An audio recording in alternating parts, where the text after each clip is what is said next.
வணக்கம். உங்கள் மணிமேகலை. இன்று மீண்டும் உங்களை சந்திக்க ஆவலோடு வந்துவிட்டேன். இப்போ திருக்குறள் என்ற அந்த பெரிய புத்தகத்தில் இருந்து பயனில சொல்லாமை அதிகாரத்தை நாம் காண இருக்கிறோம். வள்ளுவ பெருந்தகை மிகப்பெரிய மாமனிதர். நம்மெல்லாம் பார்த்துருக்கோம், வெறுமே ஒரு வெள்ளை உடுத்தி ஒரு தாடியோட ஒருத்தர். ஆனால் அந்த கண்களை நீங்கள் பார்த்தால் அதில் தீட்சண்யம் காணப்படும்.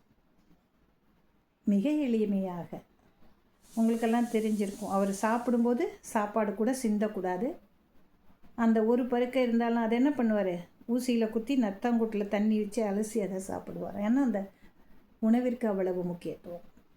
ஆக இந்த மாதிரியெல்லாம் மிக எளிமையாக வாழ்ந்து நமக்கு வழிகாட்டிகளாக பல பேர் திகழ்கிறார்கள். அதில் வள்ளுவம் என்பது அதை அடிச்சுக்க ஆளே கிடையாது.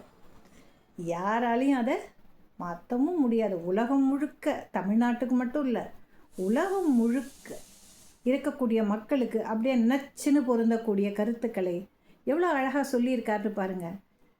உலகமே பாராட்டுது, நாம் என்ன பண்ணுறோம், அதை திரும்பியே பார்க்கறதில்ல. எங்கே தப்பு நடக்குதே நம்மக்கிட்ட தான். அதனால் நம்ம என்ன பண்ணணும், நம்மை நாம் மாற்றிக்கொள்ள வேண்டும்.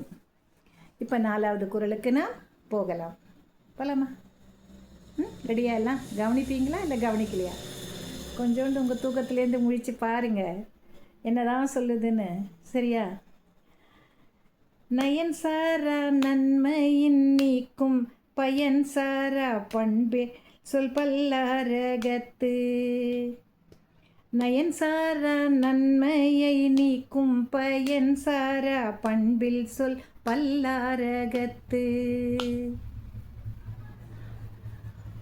பல பேர் முன்னிலையில் நாம் பயனற்ற சொற்களை தேவையில்லாமல் பேசிக்கிட்டு வளவளன்னு இருந்தோம்னு சொன்னாக்கா அது அறநெறியின் இருந்து விலகியதற்கு சமம். அது ஒரு ஒழுக்கமற்ற செயல், அறச்செயல் கிடையாது. அதனால் உனக்கு எந்த நன்மையும் வரப்போவதும் கிடையாது. எந்த நன்மையும் வராது, அவச்சொல் வரும், அறச்செயல் அல்ல.